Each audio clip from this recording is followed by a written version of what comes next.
What I really want to do, what I'm here to do, is to give the tattoo industry what they don't know they want. You may realize that there's something in this machine that you didn't know you wanted.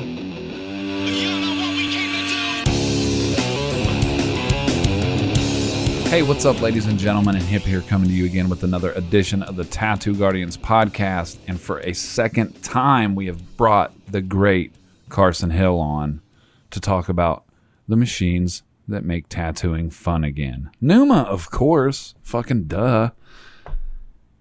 Stay tuned and listen and pay close attention because there might be something special at the end of this episode. So hold on tight and let's dive in deep. Let's talk about your new machine tonight, because it's my understanding that one's been created, correct? One has been created, yeah. Is it on the market yet? Like, can we buy one tomorrow? You could, yeah, if you wanted to. Well, that's awesome. So it's not too premature to talk about it then. It's available. Yep, it's available. There's actually two. And so there probably should be an explanation as to what those are and why there are suddenly two. Okay. But yeah, they're available. Very cool. So you came out with two. And just knowing a little bit the type of guy you are, just from the last time you were on our show on machine building, and, even if I remember correctly, like, you went into it to try and make a machine that did stuff that you hoped they could do or was better than what we even had access to at the time. Like, Mr. Carlton always says, hey, a big part of, we're trying to leave tattooing better than when we found it.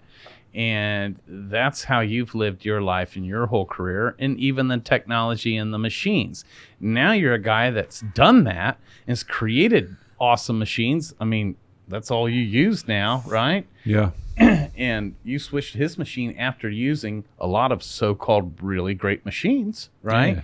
But I just got to thinking, like, if Carson made, like, the best machine that he believes exists, and now, like any master practicing their craft to even continue their own growth, it's almost like he's one-upping himself, or even making the one he made last time even better, or and forgive me for my language on that, but I almost got the sense of is like, because you're the last machine, the machine before that was fucking awesome, and now you've like done it again.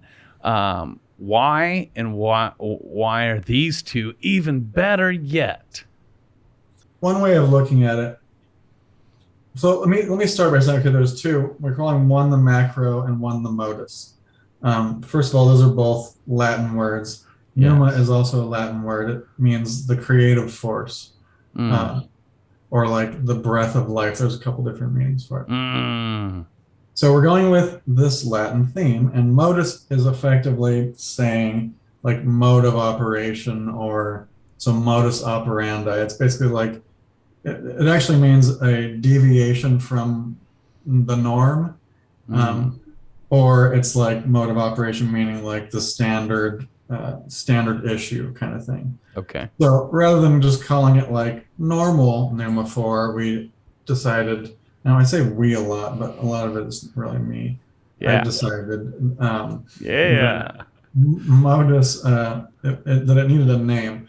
And so really, what happened, the sequence was, I made the M4, then prototyped this one that is now the macro, and it's basically the same thing but with a bigger motor. The motor just has a flatter torque slope, and so basically it'll give you a stronger hit across the speed range. So that's the biggest thing people would notice with this is, like with a typical rotary machine, you'll find there's a specific, almost like bandwidth, or like, what do they call that? In engines, there's like a certain RPM range where the motor is really performing its best, right? Yeah. So with the macro, you're basically widening that range. and so that you get the strong hit at lower RPMs and at higher RPMs. And then in addition to that, the rated speed, so under load and with skin resistance, your top end speed will be higher. So that's the basic difference between the normal one or Modus and Macro. So the Modus, so basically what happened is that because that motor is a little bit longer, it didn't fit into the grip. So we were going to have to make a new grip for this Macro. So that's why the Modus was born. The Modus is really just a redesigned original version. Okay. But with a slightly longer grip that would accommodate this longer motor. So then when you're looking at them side by side, here's a Modus and a Macro. Oh, okay. The grip is identical. The mechanism is identical. Cams and everything are all identical. The only difference is the motor assembly, and you'll see how this one's longer. Yeah. So this one houses the Macro motor. This one houses the standard motor. That's really all the visual difference. And there's a slight weight difference between the two as well. So that's why Modus came to be, really. It is basically the same machine. Just so getting back to the why that you're kind of asking is, like, my philosophy. So here's how I go about designing tattoo equipment. I see what people are offering, and I start to notice like gaps or areas where I think something is not being addressed. Yeah. And so then I'm addressing that area if I think that it's valuable. Yeah. So for example, like let's imagine that you had like, let's say Ford or something like that. Ford F-150. Well, we'll get to that one. That's where I'm going. Okay. We're going to start with like a Ford Escape, a Ford Mustang, and let's even say like a Porsche, and like, why not a Ferrari, right? Let's imagine that all four of those cars had a 4-cylinder turbo, 280 horsepower engine in it. Okay. All four cars, same exact engine. Okay. Why don't we throw a truck in there too, like a Toyota Tundra, same engine, 4-cylinder turbo, 280 horsepower, and something similar torque, 250 pounds of torque. Okay. Same engine, same performance characteristics, different shapes. That's what we're talking about here. You might have a different shaped seat. You might have different materials. You might have a different like navigation system. But at the end of the day, you're getting into each. Say you own all those cars and like you're choosing a different car every day. When it comes to the performance characteristics of that car, there is no difference. You're driving the same car every day with a different shape. That's how I view a lot of that's my gripe with a lot of the other tattoo machines in the market. It's the same mechanism, it's the same motor, it's the same technology that has existed for a long, long time.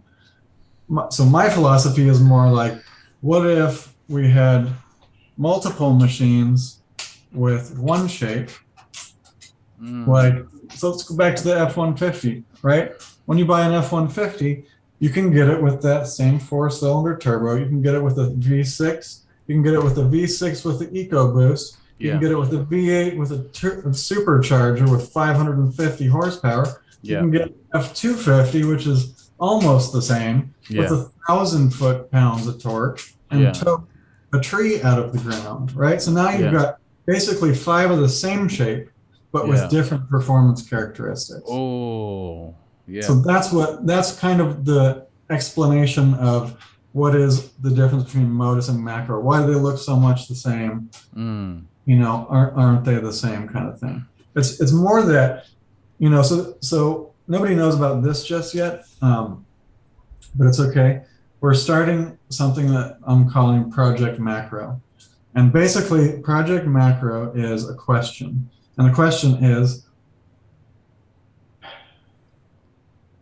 is there value in placing an emphasis or prioritizing emphasis on performance in a tattoo machine? over anything else.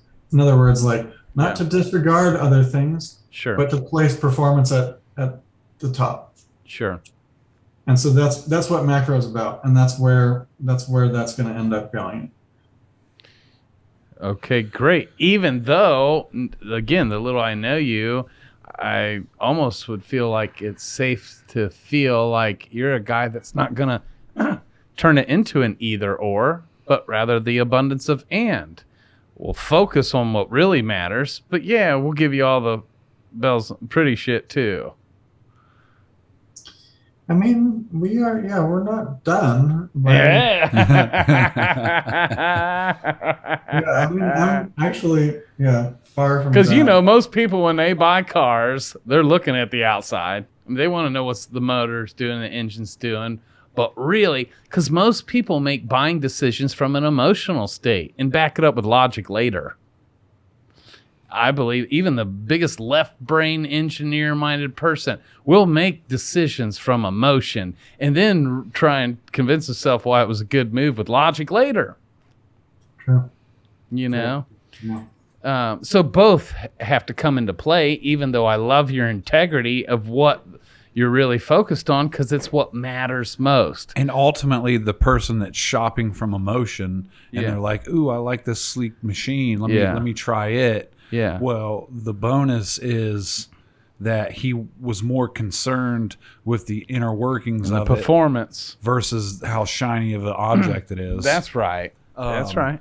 So it's like a win-win. both. You can't lose because you're not gonna sacrifice something for something. It's, Well, yeah, and don't get me wrong there, because we all have seen machines that look cool as fuck, but are terrible. Right. And no one wants those machines. get that tat elf off Amazon.com. Yeah.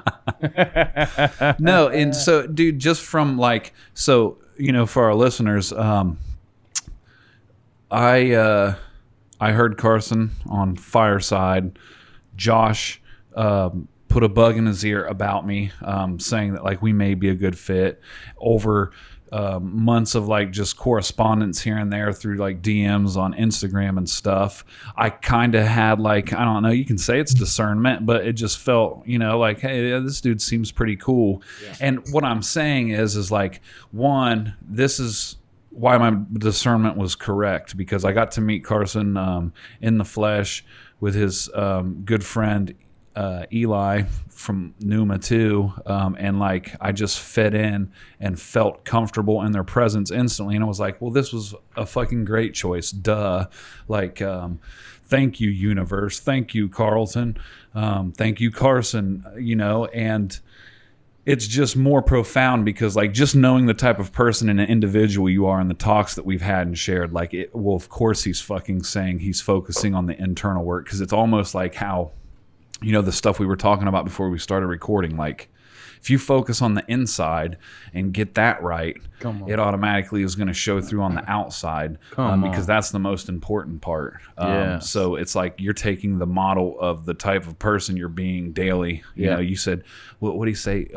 You were a forceful optimistic or relentless optimistic. Relentless. Yeah. So imposing my optimism.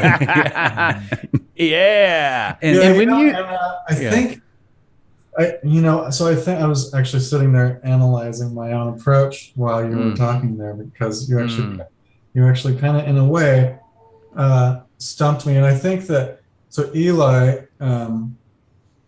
would be right on board with when you're talking about buying from an emotional place. I think that's probably where my engineer brain gets in my way, and that's where someone like Eli steps in and he helps to correct that. But I think for me it's about experience. I'm trying to sell an experience more so than a mechanism. The mechanism, cool, fun. We need to do lines. We need to do shading, and so on and so forth. Yeah. But for me, it's about enjoying tattooing. Yes. I really do think if it doesn't make me enjoy that probably sounds gimmicky as hell, but the reality is that like I need to enjoy my work. And I think I think that my guess is that tattooers can relate with that, because why the hell else are we tattooers if it isn't about enjoying it? So are you referring to better application? Because I know if I pick up a machine, even if I'm excited about the piece I'm about to do, if I'm having trouble getting my ink to go in, my enjoyment level starts to go down until I can figure it out. But if all of a sudden I could just set the machine down that I use every day and face my battles with when I have them, and pick up a macro, and it's just somehow helping, going in effortlessly, almost going in like butter, which turns the fun knob up. Now I can keep having fun with this piece because Carson has given me a tool that's so much on my team that this has just became even more enjoyable. I can just focus on being the artist and making the impact with my client because the machine's doing it for me finally. Is that what you're... Yeah, I mean, you say it, you make it sound even more gimmicky because you've got the... well, that's just how I fucking talk. you have that, like, you have the cult leader vibe going on. Oh, fuck, man. Apparently, dude, I'm drinking Kool-Aid right now. That is the point. That is totally the point. If I good. pick up my machine and it's doing the thing I'm trying to get it to do without any struggle, you know, especially if this machine highlights for me that I have been struggling and I didn't even know it. Come on. I mean, it should be easy. It should be easy, and it should be fun. Yeah, that's my honest opinion. And I made a post about that on Instagram one time, and it was funny. It kind of blew up, and people were saying, "Oh, make tattooing fun again," because like literally, that's what it kind of is for me. Like that's my pursuit. Man. Well, and so the audacity for you even make that claim that the machines you making are going to make tattooing fun again because it's going to actually be on your own team. It even makes me excited to buy one. Like, and I love how you brought up, like, because you don't know what you don't know, right? I remember hearing a story of two younger brothers, and there was a cardboard box at the end of their driveway. And they grabbed this cardboard box and got creative and started playing with it and doing all these things and playing and making a fort out of it. And these brothers were real excited about this box until the neighbor boy came out with the toy that came in that box. Right? And then they were led to go play with the friend with the toy. And they didn't know what they didn't know, even though they were thankful for that box and had fun, until they realized the toy that came in that box and had even more fun. But up until then, they didn't know what they were missing.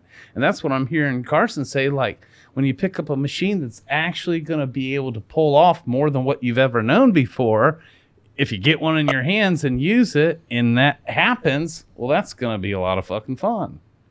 You know, you keep giving me the perfect segues, too. You said they don't know what they're missing, right? And a minute ago, you were talking about the audacity. So I'm going to give you some more of that, right? Come on. What I really want to do, what I'm here to do, is to give the tattoo industry what they don't know they want. I love it. Yes. But they're going to find out. Yeah. What's the last thing you just said? They're about to find out. They're about to find out. Yes, they are. Woo! What is the Latin name for normal again? Well, it's not normal, but in modus, it's like modus operandi or mode of operation. Okay. And it's actually not normal. It's technically, it means a deviation from normal. Okay. Fucking complete opposite than normal then. Yeah. I love it. So you're saying we're all about to find out when we pick up a Modus and a Macro. Well, and I'm not exactly saying that. Let me clarify. That is my sort of big picture vision. And yeah, like it's going to be incrementally delivered, right? Sure. So as you pick up a Modus or a Macro, you may realize that there's something in this machine that you didn't know you wanted. Like for a lot of people, it's going to be the power, you know. So like the Macro has. Remember, I was talking about earlier how they're all using that. I used the 4-cylinder turbo, 280 horsepower. It Yeah. was very, intentional that I Yeah. made that description Yes. because motors, and also I was talking about Project Macro, how we're placing emphasis on performance, right? And, Yes. and the question is like, is it valuable? And like, what is the result if the emphasis is on performance predominantly, right? And so what I'm actually saying is another gripe, which I think is the motor performance has been devalued in the process of, and I don't, just to make sure that people understand, like we're using the same brand of motor. So I'm not talking negatively about like the quality. I'm talking more about the performance characteristics. Okay. So in other words, like the 4-cylinder turbo can be a great motor, right? Yeah. And if fuel economy is the only consideration, then great, you've done it. Great. Yeah. If speed, or let's say you need to move something heavy. Yeah. Then I guess there are other considerations to take into mind, and that's the question of Project Macro: is does power play a part? If you have the appropriate amount of power, does that make your tattooing process more effective, easier, more fun, and ultimately better in some way? Yeah. And for all our listeners, even though the Macro's new, once you get to know them like Hip, you can call it your Marco. Yeah. I was just busting Hip's chops because when he texted or whatever, I was telling our listeners, once you get that Macro in your hands, if you get real comfortable and know it like Hip, you'll call it Marco because he misspelled it in the post. I thought he told me you wrote him like, who the hell's Marco? I was just messing with him. Yeah. The motherfuckers out there trying to find, I can't find this machine anywhere. Okay, so back to if I was to dumb it down, is it almost like this is like a Ford F-150 and a 250? Since the Macro can handle a larger range of power, or not necessarily? It depends on your approach to tattooing. If you have a really like hard, fast, aggressive, almost like traditional style of tattooing, then the Macro probably would feel better because you just have it's not gonna be bogged down or anything like that. It's just gonna get it done. Okay. If you have a more like nuanced style where you're blending, building, doing delicate details, stuff like that. The Modus would probably be a better fit because it's gonna have a little bit more versatility, I think. Okay. Wow. Yeah. It's fun. I can already tell you're gonna buy them both, aren't you, Hip? Well, I got the Macro today. You did? You bought the Macro today? Well, it came. It came in the mail today. Man, you lucky. We on the show talking about it with the man himself, and you just got one today. But so. Okay, when I seen you in Vegas, the machine I got from you, was that like a beta of the Macro? No, that was I believe that was the Modus. Okay, so then I've already been running with it. Really? Mm-hmm. Nice. Yeah, that's right. You did get the Modus. Okay. Hell yeah. So it's going to look similar, but it's going to feel a little bit different. And what I would suggest is don't necessarily operate it at the same voltage that you're normally operating the Modus at. Get a little experimental and see, and start to feel out a little bit lower voltages and higher voltages, and that's where you're going to start to notice the changes. And you say the Macro is more punchy and more traditional and get it done. So because I run with two Neumas, so I may want to. Well, I think I've been running the Modus for like my shader basically. So like I'll put the 28% cam or the 40% cam in it, and then I usually leave the 20% cam in what was my just the Neuma 4 Gen 1. So then the new machine I just got, start using that as like my liner and round shader and keep the Modus what I've been using it for. Okay, so the original thought was, okay, so the macro would be good for pushing bigger bigger needle groups. It's got more power, so it can push more needle tips at once, which is true. But, everybody kind of has a different opinion. I hear a lot of people saying just how much smoother it is, or more consistent, or things like that. So I would say, yeah, try that, but also maybe experiment a little bit, because I think different people make different, notice different things about it. Right. So although it's set out to be kind of a big needle group pusher and or aggressive tattooing, it turns out it's also really good at blending and really good at, smooth shading and this kind of thing. So I can't even necessarily answer, because I'm just one guy and I just have my approach to tattooing. It's once it starts to get into other people's hands that we really start to realize the value of it. And I appreciate that. And it's, what little bit I know how to navigate through, like guiding someone with it. There's a few people who've reached out when I was at 208 in Boise. I had a spare Neuma and I sold it to my buddy Aldo. Shout out to Aldo, architect in Albuquerque. You guys rock, Ben Shaw and all of them. And I've been just touching base with him, being like, how do you like it? What's it doing for you?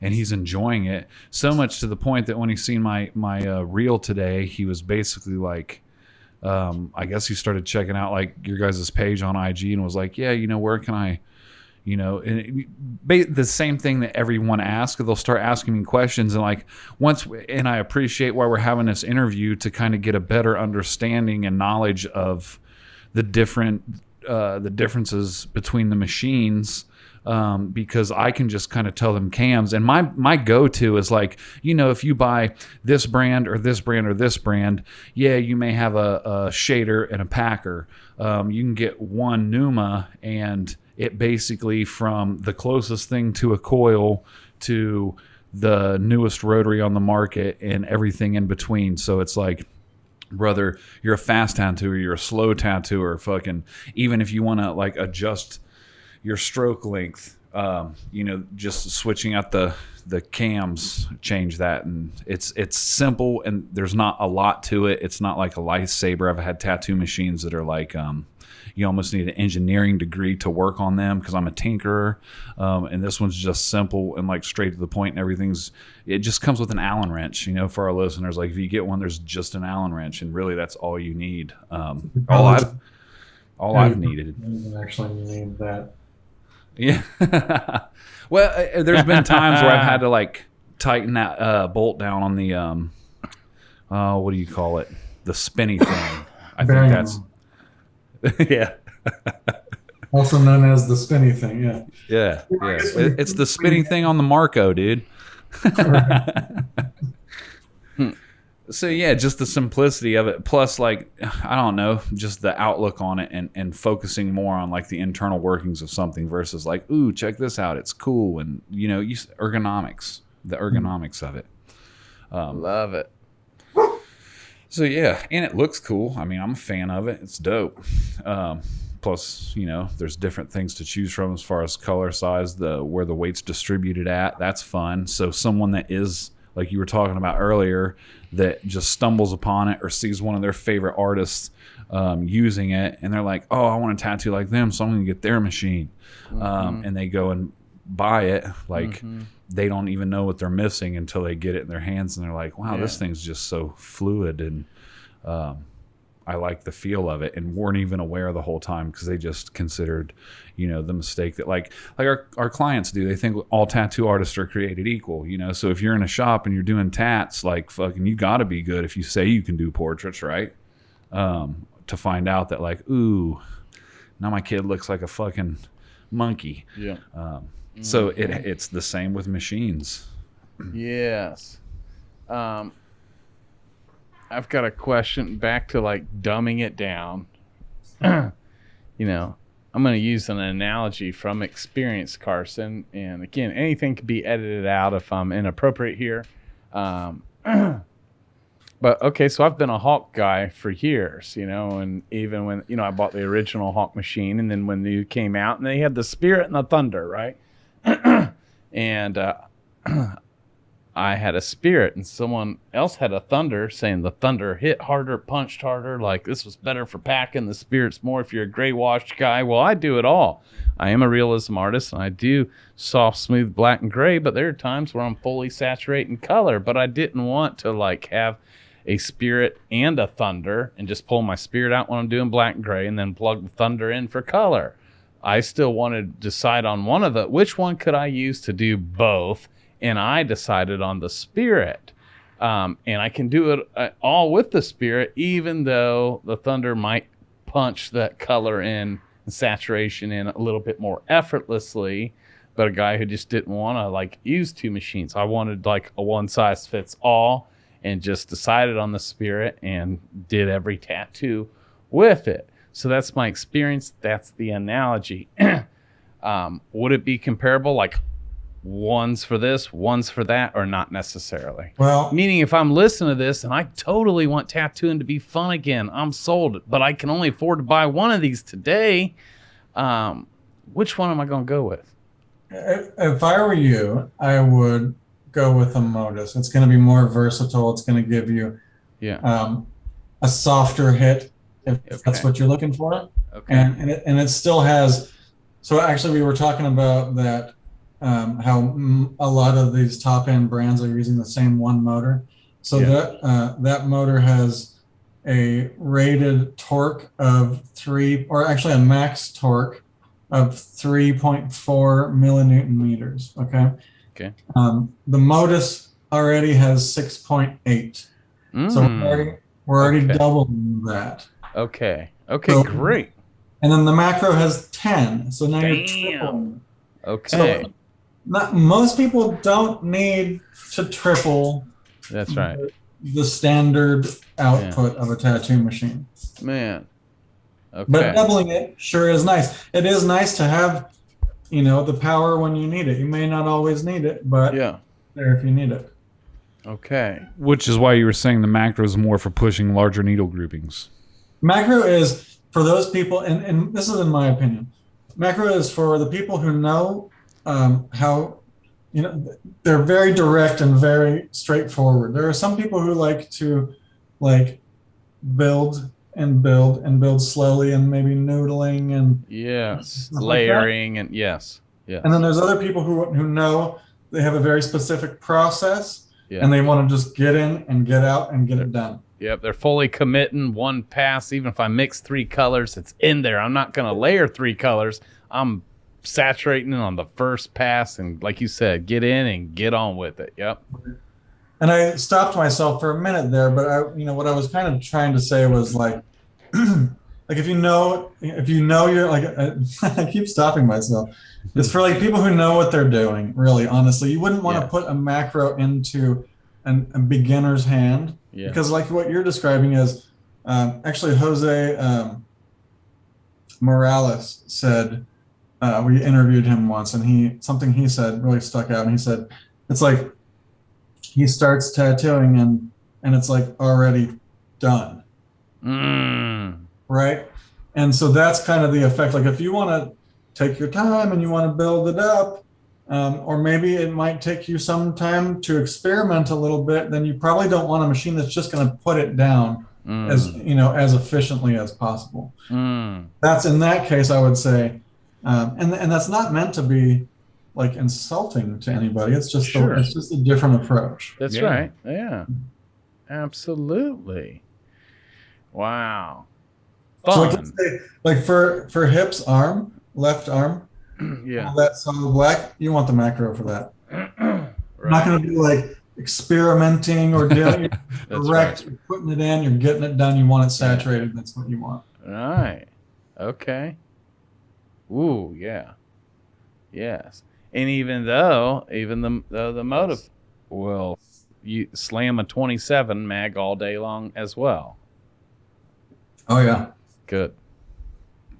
Good. It's just options, and I Yeah. appreciate. My God, it's on. Yeah. My main two go-to paintbrushes, we call them paintbrushes, is 27 mag and a 7 tight. I'll do any tattoo with just those two, you know, which is fun. Mm-hmm. But again, even though this is helpful, it still makes the choice hard but the good news is you can't lose. Right. We're picking between awesome and awesome. You know? Or you just make the flex and get both of them. There or you you get go. the one, work with it, fucking do a bunch of tatties, fucking get paid, and then get the other one. There you go.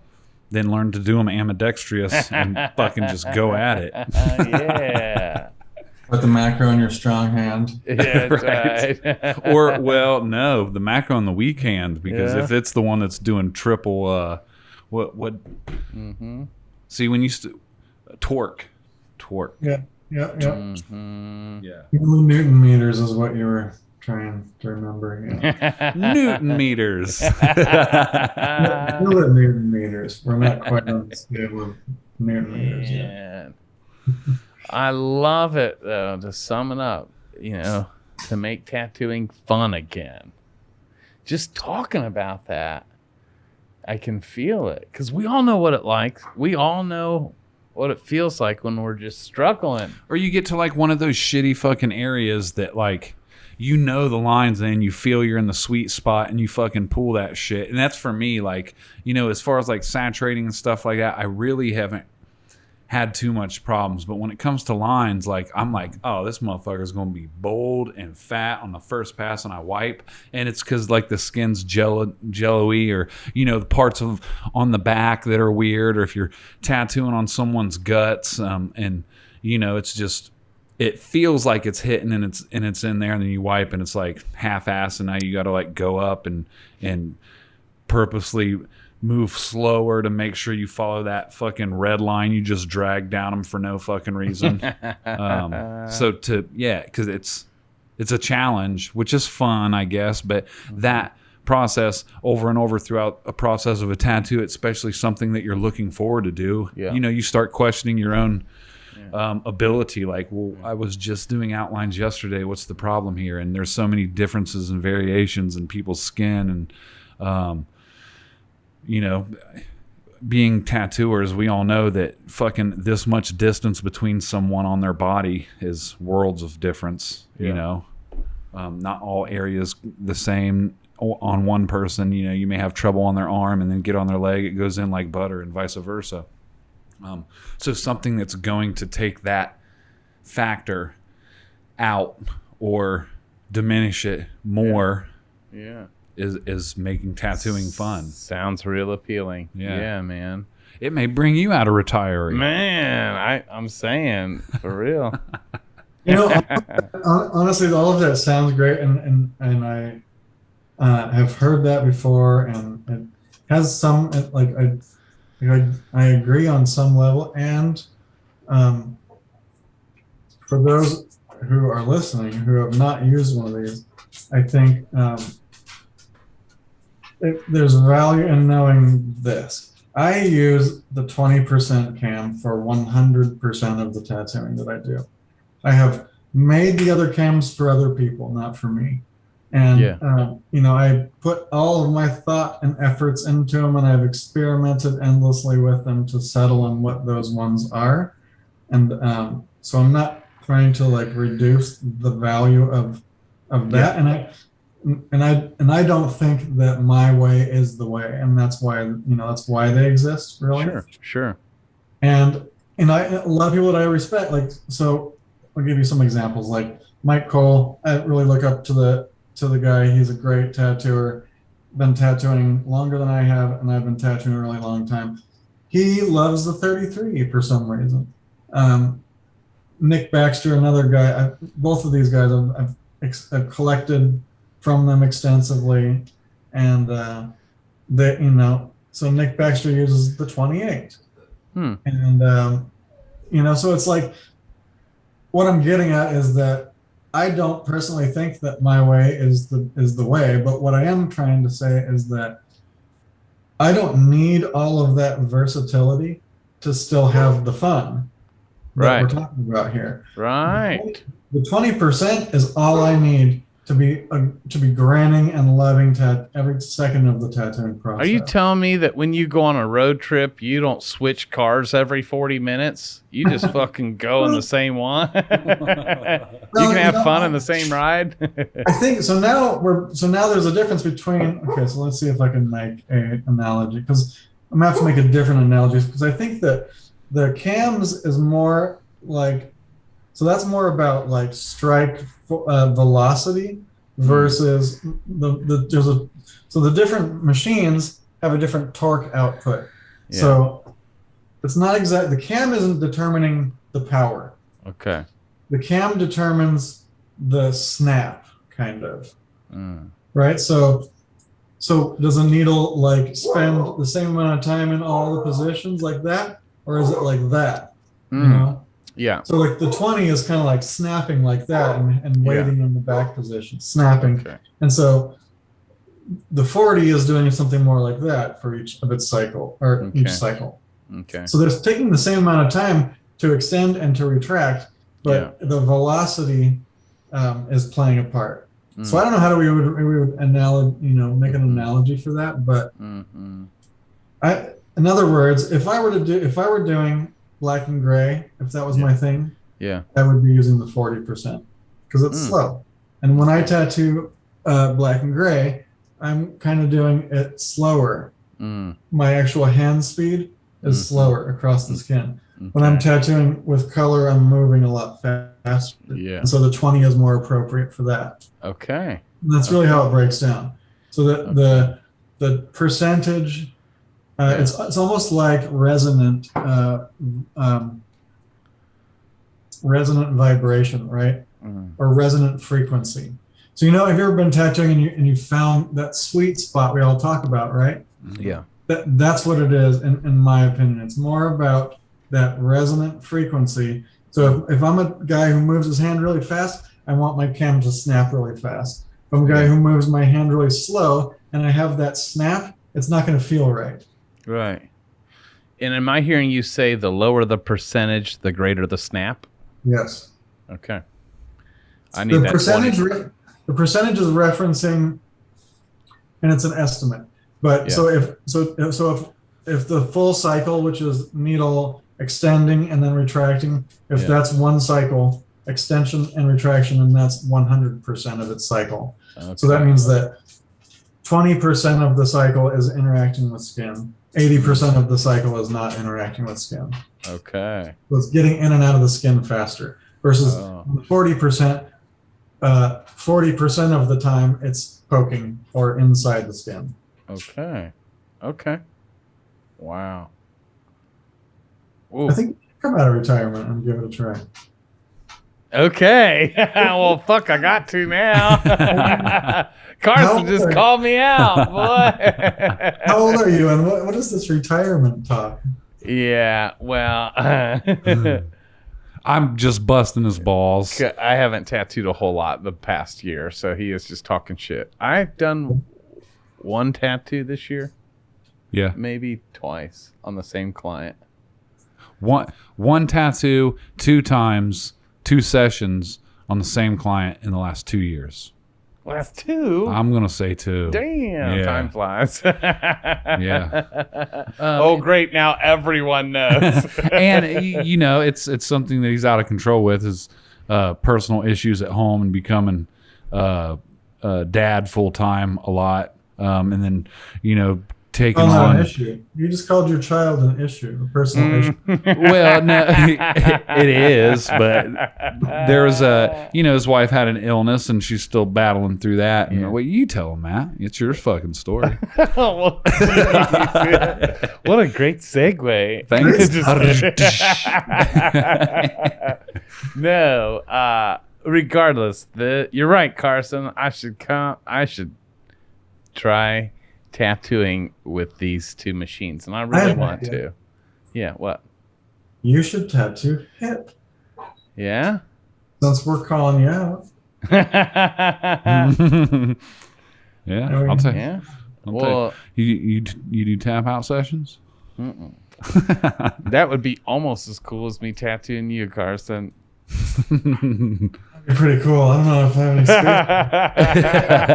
space. Still got some cheek space, I think, right there. Have you? Oh, shit. Put the macro on that cheek. But yeah, judging by the work on you and the gentleman that you collect from, I can't hang with that. You got beautiful work, but what he's rocking on his arms, we know is the one thing I don't do. Not the one thing, but one of the many things I don't do. Yeah, man. But no, I would love to try it. Again, you know what's funny, because now that I think about it, the last time I did tattoo, from this conversation, the last conversation, and the excitement you had when you got that Neuma, when he bought his Neuma, I was the one to break it in. And a lot of times it used to be that way. Like when he would get a new machine, because, I was his mentor in some ways, and he would give me the honor and almost want me to try it first. And Mr. Carlton had come through the shop and tattooed him, and I watched Josh pendulum all day. I was never a pendulum guy, and I watched Josh Carlton pendulum on him. And so on purpose, I had my client come in the next day to attempt the pendulum swing that I had just watched Carlton do all day. And then he put his brand new Neuma in my hands to try it, Now, keep in mind, though, too, like, because I know the type of machine Matt likes to set up with. So from the little amount of information that I had with the Neuma, I just got it. I was excited, want to experiment with it. But the only knowledge I had is like trying to remember verbatim what I was hearing you say on Fireside, and then explain it to someone that, like, he with the machine's just like a car. He just wants to fucking put the key in, turn it on, and go. Yeah. So there's things I'm trying to explain that's basically talking like Chinese to him, and I'm like, well, here, I think this is probably a right fit. Just try it. Mm-hmm. Plus, he's doing like new techniques, and he gave me new needles I've never used, so everything was new. Therefore, it was hard for me to get a clear gauge on anything. Yeah. But this has got me excited to either try that again or go straight to the Modus. I'm feeling like I want to try the Modus. Yeah. Well, I've got both of them, so. Mm-hmm. And not to be a diva, but what are the chances on me one day getting one in gold, Carson? In solid gold? Or either solid gold or one that just looks gold. We have brass. When you polish, okay, I'm down with that. We can rock some brass. I mean, Is Modus in brass already? But when you polish it, it looks phenomenal. It looks very much like gold. Or if you want, we could also gold plate. I've thought about that before. Make something super diva out for you. If this goes down to where I get these machines in my hands and it's made tattooing fun again for me. And if you're rocking them, I wonder about a Tattoo Guardians fucking Neuma. Oh yeah, have my face on one, and then just you guys kind of silhouetted in the background. Even if it's either it's black with a brass Tattoo Guardians logo on it, or brass with a black Tattoo Guardians on it. I don't know. I'm obviously thinking down the road. Well, yeah, create fucking possibilities, dude. The world's endless. This ain't our fucking practice life. Yeah.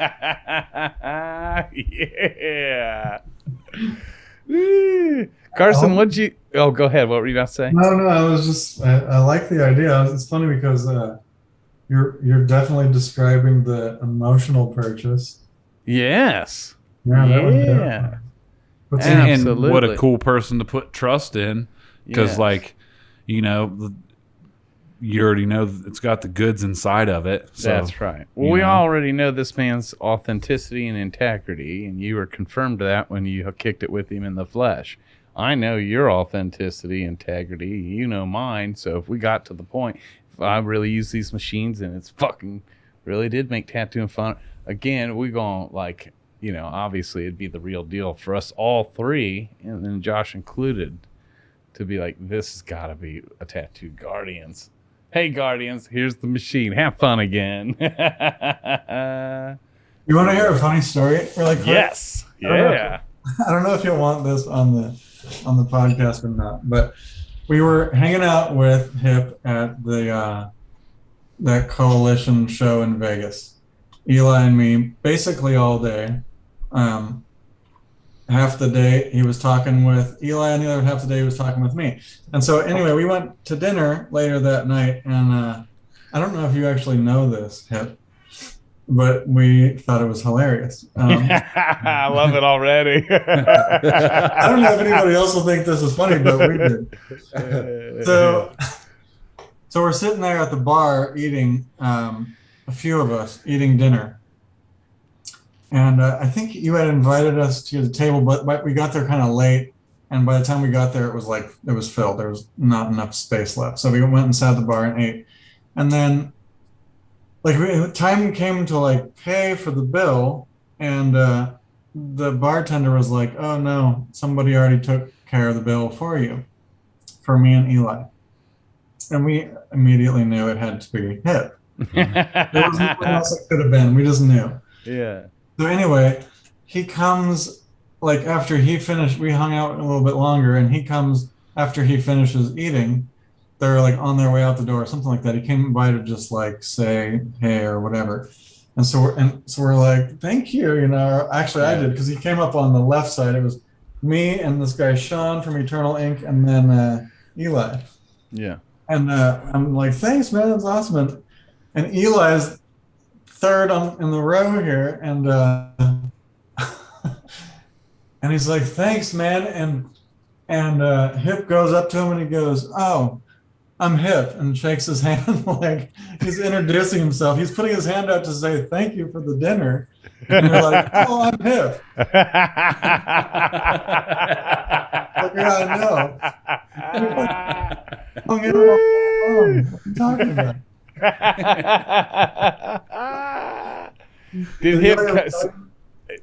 Did Hip cover his dinner too? Well, we weren't even sitting at the. Oh yeah, it was me and Eli that he paid for. Right. So yeah, he should have known the guy that he just bought dinner for. Right. Well, and I, what's funny is I thought that. Are you sure it wasn't the dude from that you were sitting with? I'm 100% sure. Yeah. Huh. I don't know. Maybe I had a momentary lapse of something. But yeah, no, I remember it because I appreciated their presence so much, man. Yeah. So let me get this straight. You just paid for the third gentleman's dinner, right? Not just him and Eli? No. Oh. Yeah, it was just him and Eli. Okay. But this other gentleman sticking his hand out to say thanks. No, Eli. Eli was sticking his hand out to say thank you. And I was like, hey, I'm Hip. You introduced yourself to Eli? Again, yeah. Again. Yeah. Why? Okay, that's why the story didn't make sense. They're like, how are you going to introduce yourself to the dude you spent half a day with? I don't know. I must have been nervous still or some shit, dude. Because I did that, and I invited them out to eat, and they had eaten there the night before, and then I was eating with Riley and everybody from Evergreen or Queen Bee. Yeah. And they came in late. The seats were full because my homie Caps and his girl Brittany showed up, and they tattoo in Vegas at Revolt at Joey Hamilton's shop. And they came to eat with us. And then Carson and Eli strolled in, and there was no more seats. And it was kind of a a little bit more expensive restaurant. Ladies and gentlemen, you are listening to the Tattoo Guardians podcast. Just in case they forgot. Yeah. Hey, Hip, you should reintroduce yourself to Eli every time you see him now. Every time. Well, so like we did that, and the next day we got gifted tickets to see fucking Chris Angel, which I was bummed because Chris Angel wasn't fucking there. And I was like sitting off to the side to the seat I was supposed to sit in, and fucking Eli jumped back there. He's like, "I'll sit with you, man." And I thought that was fucking sweet. I'm like, "Oh, he didn't want me to be alone." And then they took us down and put us closer to the front stage, and then I realized like, oh, these were seats that needed to be filled so we could be like scared and part of the act, because they totally did. Like this magician just showed up right beside me and it scared the shit out of me. And then I realized there's a red X on my seat. So I'm like, oh, these motherfuckers were trying to get me. But he kept me company and it was cool, you know. That's a great story. Thank you for sharing that. Yeah, that should stay on the podcast. Hey, thanks for kicking it all day. Man, thanks for paying for my dinner. Hi, I'm Hip. Oh, shit. But you know what? You know, because Hip and I are brothers. I've had the honor. Yeah, we've been in each other's lives for years now. So we know one another's hearts. We know each other's fears, insecurities, our dreams, all of it. And when he went out there that weekend, you know, he likes to use the term slap hands. He slapped hands with a lot of folks and a lot of greats and a lot of industry people and a lot of artists that he looked up to. And he calls back home to me to give me updates and reports.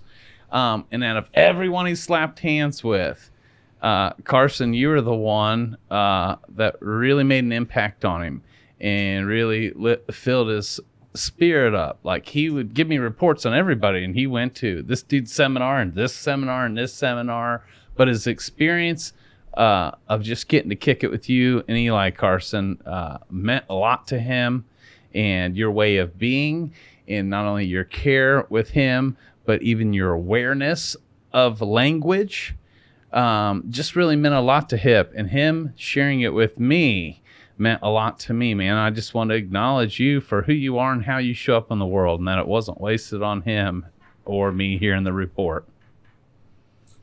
Well, that's awesome to hear. You know, the truth is that Hip was one of the highlights of my trip too. And I think, you know, not everybody's receptive to a lot of the things that I like to talk about, right? He was talking about me holding him accountable, and I think about it as like holding him high or whatever. Like, I like to only see, you know. Yeah. Well, I mean, I don't like, I might want to like give the impression that I'm ignoring anything, but really what I like to focus on is you know, the greatness within people, and I think that if you have to be receptive, you have to be able to receive. Yes. And I don't even know if that's the proper way of saying it, but right. People to engage or whatever it is, but there was something there between the two of us where it was like, you get it. Oh yeah, you get it. Okay, let's keep going. And we ended up kind of going deep for a minute there. It was pretty cool. So cool. I appreciated that as well. Yeah, and I'll be to see you guys next month actually.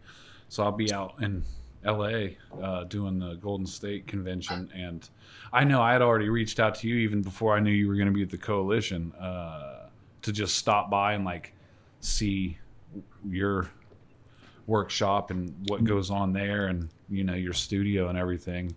But now I'm even more excited because I've already met you and got the weird awkward like, hi, my name's Hip, which I'll probably do when I see Eli. I'm actually going to do that for sure. Right after he pays for your dinner. Going to Phoenix? Hell City? No. Okay. I'll be in Dallas during that, because that's this month, correct? Yeah. Like next week or the week after, Yeah, I think I'll be in Dallas. I haven't yet done Hell City Phoenix, but I hear it's fun and it's like kind of on a resort. It's different than how it is in Columbus, so it seems interesting. I know the pictures they show are pretty fucking dope. But I'm looking forward to Golden State's my first year doing that. I think it'll be fun. I got a nice fun 3-day session on the same individual back to back of Steve Irwin. So it was a childhood hero of his. His safe place when his parents would argue would be watching The Crocodile Hunter, and it's a ripper, mate. So. Real quick, Carson, with me and all our listeners right now, everyone under the sound of my voice, just for fun, me and everybody else listening, we want to buy a machine from you right now. I want to just go ahead and pull the trigger and buy myself. You're saying I can get a brass Modus right the fuck now? Can't get brass. Okay. You can get steel and you can get aluminum in Modus. You can get brass in the Gen 1 right now. Okay. Well, I want a Modus. Hang on, I got a link quickest- I'll send to you. I know, but you can't send it to all our listeners. We can put it in the show notes, but right now, live. So it's www.neuma, Neuma, tattoomachines.com. NeumaTattooMachines.com. Okay. Yep. Boom. And so I just typed that into Google. I didn't even do the www. I just put in Neuma Tattoo Machines. It took me right to Neuma, and right at the top it says shop now. I'm clicking on shop now. Ooh, or the first one that popped up, it says the Neuma 4 Modus in black. Is that what we're talking about? It's the Modus? Yeah. Well, there's a copper one. There is a copper one. I'm going copper. All of our listeners, who's with me? Who wants one of these? It's either the Modus or what's the other one? Macro. Macro. Yeah. Oh, but now I've got to decide. Okay. I've got to decide on the size right now too, don't I? Because I see a copper 28 or a 33. So this one is a 28. That's the one that I've been showing you. Okay. And this one is 33, a little bit bigger. Okay. And I remember you saying the lower the percentage, the harder the hit, right? Yeah, but it comes with all it's of them. versatile. Oh, it does? Yeah, and so you can mess around with it. And the instructions will explain that a bit too. Okay. So you like a skinnier grip, Matt, so you should go with the 28. 28. millimeter. Boom. I'm going with the Neuma 4 Modus copper one. 28. If you wanted to get a little weird, Okay. this one is also kind of skinny. We call this the shift. Okay. And the idea behind that one is if you hold it here, then you have more of a technical sort of approach. If you hold it back here, then you'll have a looser, and it kind of changes the circle size. I like that. So let me show you. So underneath, it's got this, I'm on the, it's got a box that I want me to click, and it says the word compare on your website. Yep. And I see a price break between like 700 and 800. Mm-hmm. What does that mean? Should I hit compare? Or? So if you click the box compare, and then let's say you scroll around some more and you click the compare for the macro. Okay. After you've done that, it will give you the option to like analyze the difference between the two. It'll take you to a separate page. Great. And it'll show you the torque specs, the weight, which is for all you left brain artists out there. I'm the guy that says fuck all that. So I just clicked on it. Right? So now I'm on the Neuma 4 Modus, and it says stroke length 3.6 millimeters, battery packs. Do I need it? It says right now it's autofill, no thanks. But I need battery packs, don't I, Carson? You don't need them, but unless you use a power supply, then you would need one. Yeah. Yep. Then I need one because I don't have any batteries. So since I don't have any, should I probably buy at least 2 batteries? So these batteries that we sell are not a Neuma branded battery. Okay. They're kind of just like a entry level cheap option that we have tested extensively, and they don't damage the motor, and they last a pretty decent amount of time. Yeah. So that's why they're cheap battery, but yeah. My thought on that is Yeah, you can buy 4 of these for the price of one of the, expensive ones. Okay, And so that I'm gonna way, get two. How long they I'm getting two. How long they last, roughly? 7, 8 hours. Well, I definitely need two because all my sessions last longer than 7 or 8 hours, don't they, Hip? Mm-hmm. Okay. And on the stroke length, it says 3.6. Pre-filled at 3.6, but you can change that. Okay, yeah. See, this is the shit that gets me all. Mike, I've been tattooing almost 20 years and I don't fucking know. Right? It's auto set on 3.6. That's usually a good number. Rounded. Okay. Then I'll ride with it. Add to cart. Who is making history with me right now and buying a machine with me? I hope one or some of you or a few of you listeners are buying a machine with me right now.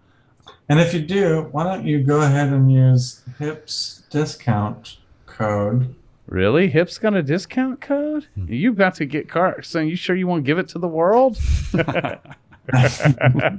Look, now wait a minute. How many And followers thank you for that. you got? A lot. So fuck that. But Carson, I appreciate your giver's heart, but we love you. And I don't want a discount because I want to support you to the fullest. Thank you for offering that. But if we're really friends, I want to support you and my brother in business. So I don't need no discount code. By the way, for anybody listening, is what? Guardians? HIP? Is it? What's the discount code? Tattoo Guardians, you just said. Really? You should know this, I think. I think you should. He's like, I don't pay attention to that nerd shit. Okay. Add the car. Ooh, that brass is pretty. And I got brown leather seat. I drive a black Chevy Suburban, Man, but I quit got flexing brown on leather. him, bro. Huh? Quit flexing on Good him. flex. I'm just saying it's gonna look good in my ride, boy. Like on my way to work. You gonna let me break it Okay. in? Now, huh? You gonna let me break it in? Ooh. So I hit add to cart. What's going on here? Here we go. It's a website test, too. How's that working out? Yeah. It's good, except I hit add to cart and it keeps bringing me back to there. Should I just go to view cart? Oh, yeah, because you know what? I've hit add to cart 3 times, so now I got 3 in my cart. I kept hitting that button.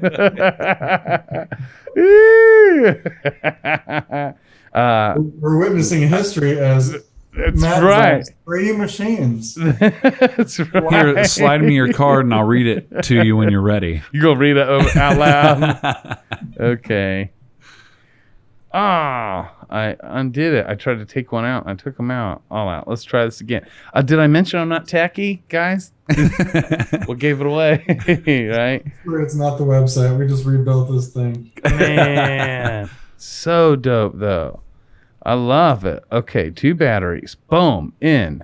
Add to cart. Done. Check out. Boom. Here we go. On checkout. Let's see. Got 1 Neuma, not 3. Okay. Boom. Proceed to checkout. Let's do this. Hell yeah. I love it.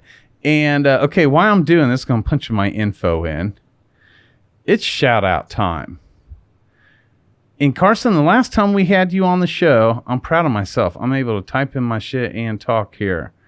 The last time we had you on the show, you felt led to be a giver and give a Neuma away. Do you remember that? I don't know that I have And we gave the stipulations on how to even enter to win, right?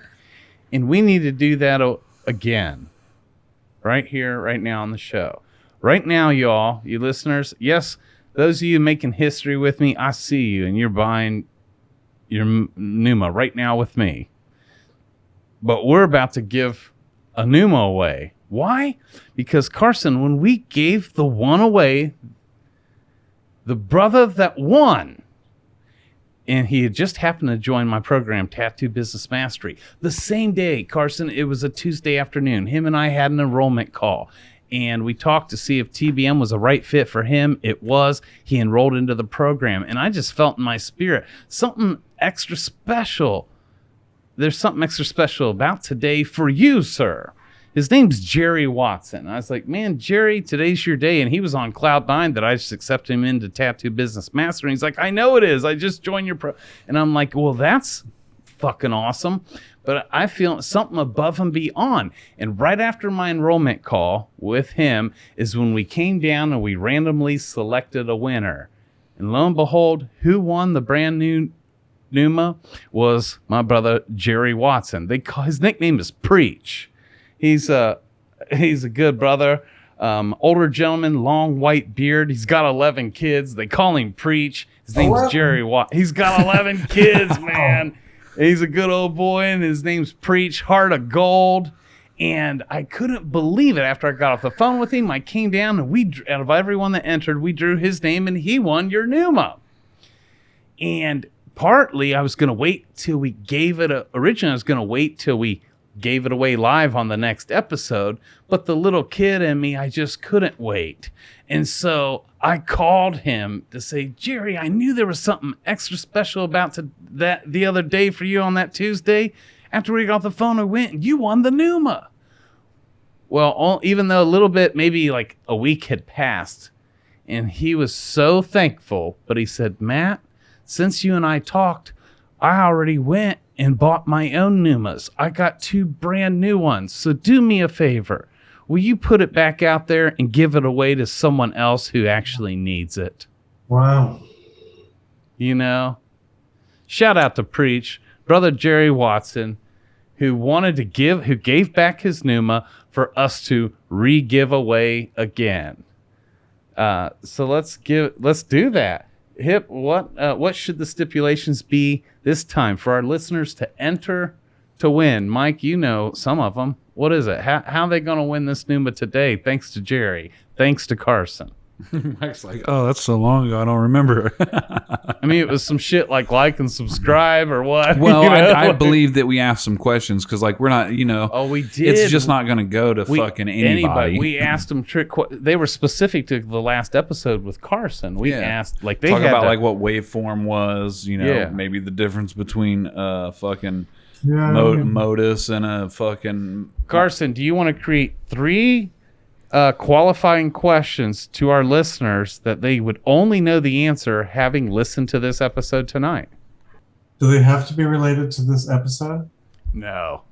Okay. No, that's just what we did last time, but no. So it's like they have to answer accurately, 2 or 3 questions? Yes, of your choice. It could be we made it tattoo related and specific to your episode, so because Hip ain't trying to give a beautiful machine away to a scratcher, but we could like sidebar all that and let God, source, the universe be in control, and you could usher in any questions that come from your heart, no matter what. Well, there just happens to be 2 questions that I asked today as posts on the Neuma Instagram page. Okay. I've seen one of those. That I think is relevant. It isn't exactly connected to our discussion today, but okay, great. The reason that I'm asking these questions is to get the discussion going, and so maybe I take this opportunity to push along a little further. Yes. Okay. So question 1 is, are bog and give the same thing? Ooh, that's a good question. Yep, don't answer, Hip. And then question 2 is, are flex/cushion and give the same thing? So flex, cushion being the same one thing. Are flex, cushion, and give the same thing? So there's 2 questions. What's the second one? Are flex and give? So flex/cushion. So I'm basically saying flex and cushion is the same thing. So now I'm asking, is that the same as give? Okay. And if we need a third question, we can always say, what's the difference between modus and macro? Okay. That's a good one. Yeah. Yeah. And how specific? Because I've been sitting in this discussion the whole time, and I couldn't break down the whole difference between the two, but I can give an answer. Well, right. And so basically what we've talked about, like at least the profound difference, I think, and I'm not going to say it because that would be a cheat for all our listeners, but you need to be paying attention to find out, because we did talk about that. And one of the main differences between the two, because I even got in discussion of that because I was just curious as to know. So, yeah, I think those are 3 great questions. I'll give you a hint. The answer is actually in the name. Oh, yeah. Modus is indicating something, and macro is indicating something different. Yes. And and motive is Modus. Sorry, modus. I'm fucking looking at it right now. My bad. The motive and the Marco. Describe modus is different from the norm, outside the norm, right? I don't know. Well, there was another one, right? Don't answer it, Matt. This ain't for you. This I'm not going to win this contest. Good thing I'm just buying mine. Somebody was paying attention more than you. Damn. Love it. This shit has been fucking great, dude. Yeah. And for our listeners, you didn't get to see this part, but when I come down here to await Carson coming in for the Zoom call tonight, I just happened. You care if I share this, Matt? Well, I don't know what you're about to share. Oh, well, the discussion we had with our special guest that was here. Unless we decide to let that ride. But yeah, sure. Okay. Well, if we don't let Tonight's it ride. raw and beautiful. Right, so. Yeah. Because, for our listeners, like we're recording before we even actually, we got to figure out where we're going to go in at. And I don't even think we did a proper introduction this time. Yeah. And Josh was not a fan of the 2-part introduction, but this time we forgot, so we're gonna have to do it. So Josh, we're sorry, but I come down here and was waiting for Matt to finish putting his baby to bed and for Carson to jump on, and I look up and Mark Longnecker's name is in the waiting room on the Zoom call, and I'm like, what the fuck is that about? So it like tripped me out, and I was honored for one because I'm like, is this for real? Or so like I go upstairs and I tell Matt, and he's like, well, I don't know he's there, so I proceed to text Carson because I thought maybe they were hanging out or something, and he was using his computer. And before he had a chance to respond to my text, I was like, you know what, fuck it, let's just see where this goes. And he came on, we started talking, and nothing was really brought up about like why either of us were here. We just greeted each other and started talking. Carson came on, we started talking, and then somewhere along the lines,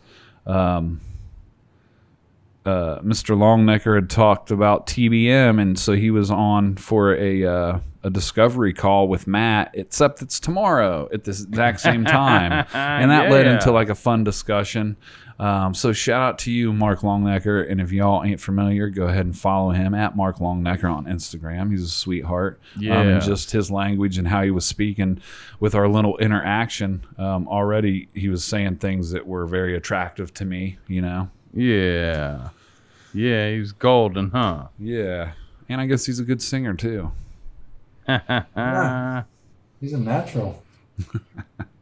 It's a good stage personality. It's cool, man, because, like, my journey with like, finding a new way to live and then implementing it, and then, my perceived judgments on what I thought the majority of the tattoo industry would be or was it was flawed, and it was just misinformed by misinformed people and just misinformed information. And it's like the longer I mature in this and stay in this and grow, I just keep running into more like-minded people that, for what the stereotype, like they wouldn't be nice or they're not cool people or they're scary. And it's like, no, there's so many geniuses, smart, giving, caring people in this industry, and it just, I don't know, it warms my heart that, like, they always say, like, don't meet your heroes because they'll let you down. And it's like, really,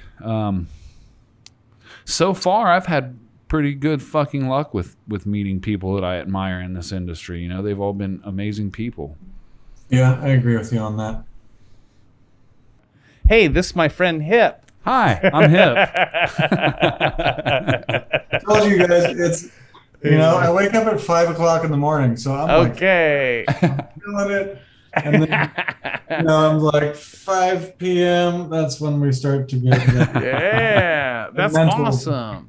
Yeah. And do you wake up 5 naturally, your body, that's when you're alive? Or did it start out because, like, you heard that's what successful people do? Or why do you get up so early? It started probably something like that, like something I read somewhere, Yeah, where yeah. it's giving you a couple extra hours to get things done when other people are sleeping, this kind of mentality. Okay. I've been doing it for years at this point, and now it's just natural for me. I like the stillness of morning, and I like, I really value, like, it's going to sound a little bit cheesy maybe, but I really value like personal freedom. And and so that's one of those moments when I feel that, when I can get up and the world kind of feels like it's mine. Yes. And Yeah.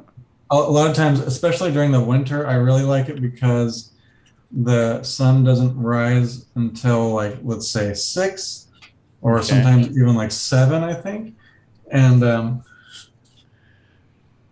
I'll take the dog out for a walk, and we always go on a hike. And so we'll leave the house, say, at like 6, and the sun doesn't rise till like 7. And so I'm hiking, and it's basically nighttime. Like, it's like legitimately completely dark, and the stars are out. And it's pretty cool, like, because you get to be alone and sort of be with your thoughts. And then you also, like, there's something like a little bit uneasy about, like, walking into the wilderness in the pitch black without a flashlight, right? Yes. But it's kind of nice to have that, like, moment in the morning where you're kind of overcoming that uneasiness or fear, or whatever you want to call it. You know what I mean? Like, they say, I've heard people say, do something that scares you every day. Oh, I love that. So why not make that be like the first thing you do? Oh, damn. Yeah. And even though you try and start your day with that, do you find yourself signing up for other scary things throughout? I mean, I've done 2,000 skydives. Does that And not all in the morning, right when you wake up. He jumps out of his bed and he's already in the air. Dude, that's awesome. The magic happens just outside our comfort zone. Ancient scripture says, you will be sent a comforter, right? Why would we need sent a comforter if the plan was for you and I to stay stuck and safe in our own comfort zone? Yeah. We must step out of the known into the land of the unknown, out of our comfort zone. And even though it's scary, we apply this thing called courage. We do it anyways. And that is where comfort shows up. That is where the magic happens. That is where beauty shows up. And so I love that, Carson. I've never done the skydiving thing, but that's fucking beautiful, man. Living a life just outside our comfort zone is riddled with magic. Big time. Yep. Love it. Mr. Carson Hill, it has been an honor to have you back here with us.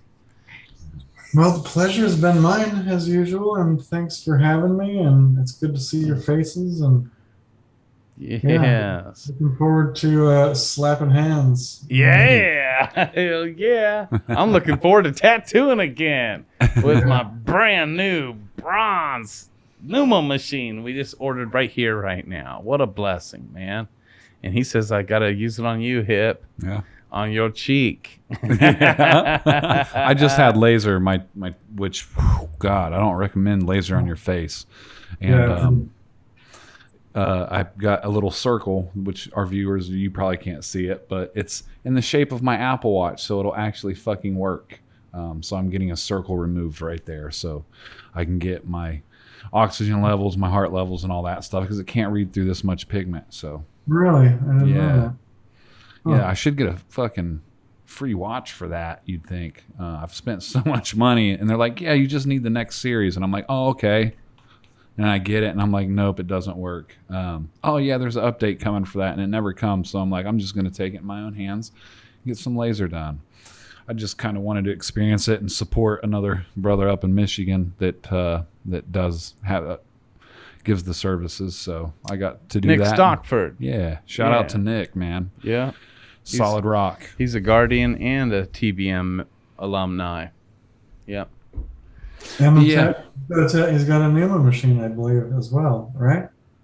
Yes. Yeah. He and before I went to meet Carson, he was talking to me about him But at Todd's how house. powerful is that? You know how many machines this man sold? But we mentioned one artist, one name, and he knew him.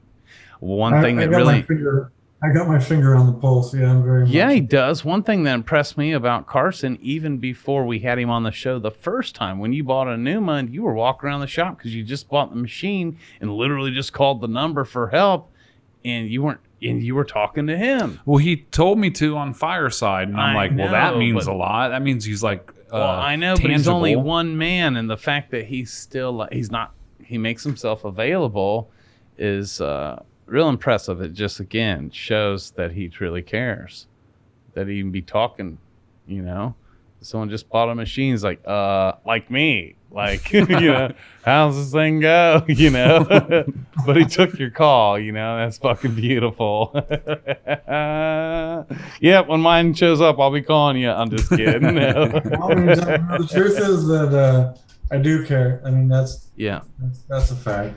And it's not just about people, it's about the industry. I really do care about the work that I'm doing, and I really care about this industry as a whole. And on top of all of that, I also value feedback probably above almost anything. And as much as feedback can sometimes be hard to hear, it's one of the, it really is some of the most, I'm just one, like you said, I'm just one man. Yes. But with, if I make myself available, then I'm as many people as, I can collaborate with. So. Yes, brother. So beautiful. So beautiful. Thank you, Carson, for serving us from your table tonight, man. And being here today. Thank you, Hip, always. Thank you, Mike, Josh Carlton. We love you. Tattoo Guardians, we love you. Thank you for your faithfulness. Thank you for your trust. And thank you for going on this journey with us together. And may we all leave one another and the tattoo industry better than when we found it. Thanks for listening. We'll see you all next week. Take care. Man, what time is it? 12:14 a.m. Matt, I don't know about you, but I like coffee. You know I do, every day, all day. Man, and I could go for one right now. So our listeners, did you know that you can buy us a coffee? For real? Yeah. Why would they do that? Well, if you like what we do and you support our show and you appreciate our content, you can just go and click that little button that our producer Mike puts in every show and buy us a coffee just to show your contribution that you appreciate what we do for you to help us out. People can really buy us a coffee? Totally. I would be honored if you bought me a coffee. And not only that, but we got a little spot.